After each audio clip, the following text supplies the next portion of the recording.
Salut à tous, ici Benjamin Blanchard. Bienvenue sur ma chaîne où l'on explore ensemble le monde passionnant des technologies modernes. Si vous êtes intéressé par les dernières innovations et que vous voulez rester à jour sur ce qui change notre quotidien, pensez à vous abonner.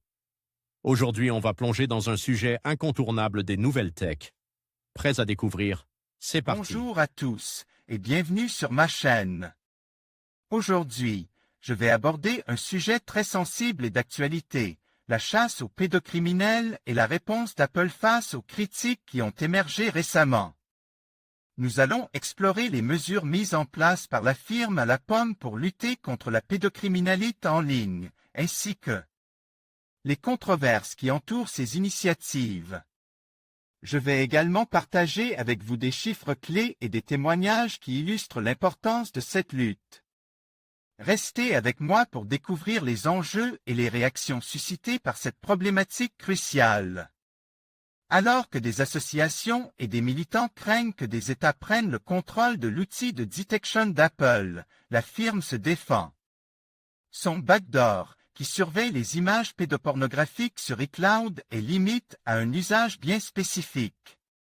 À la suite de la décision des Apple d'analyser les photos stockées sur iCloud pour y détecter les images pédopornographiques. De nombreuses voix se sont élevées et depuis ce week-end, une pétition circule pour que la firme abandonne son projet.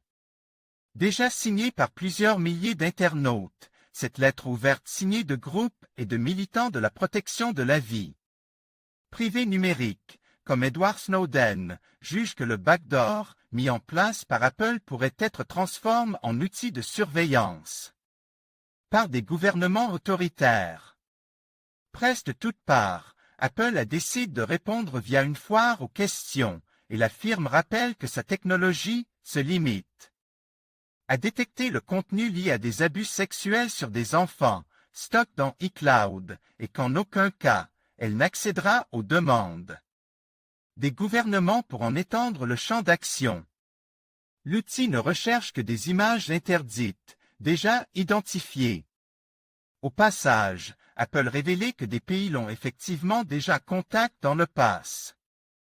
Nous avons déjà été confrontés à des demandes de création et de déploiement de changements mandatés par des gouvernements qui détériorent la vie privée des utilisateurs et nous avons fermement refusé ces demandes. Nous continuerons à les refuser à l'avenir.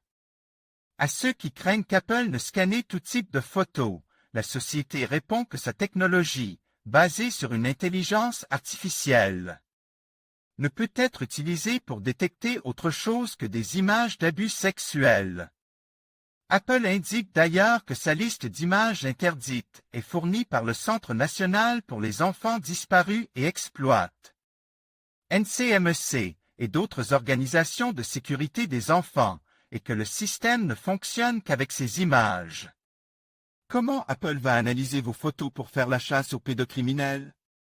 Apple vient d'annoncer de nouvelles mesures pour protéger les enfants.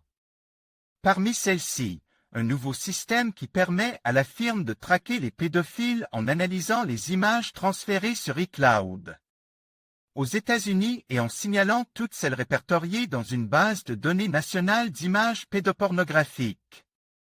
Publié le 6 août 2021 par Edward Bach, Apple vient d'annoncer la mise en place d'une nouvelle fonction sur iPhone et iPad visant à protéger les enfants. Les images envoyées vers son stockage en ligne iCloud seront analysées afin de détecter les images pédopornographiques.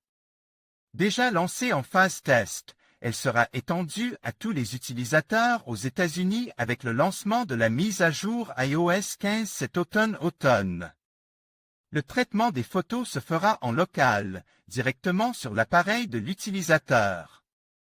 Avant d'être transférées sur son espace iCloud, elles seront soumises à une fonction de hachage, qui calcule une empreinte cryptographique.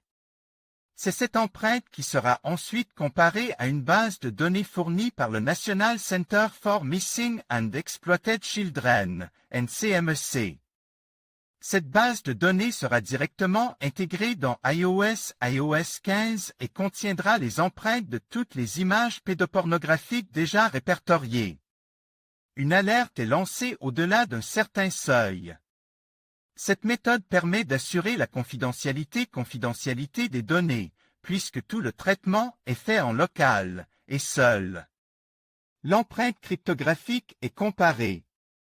Si le système détectait une correspondance avec la base de données, il envoie le résultat ainsi que des données supplémentaires, sous forme chiffrée, dans l'iCloud avec la photo.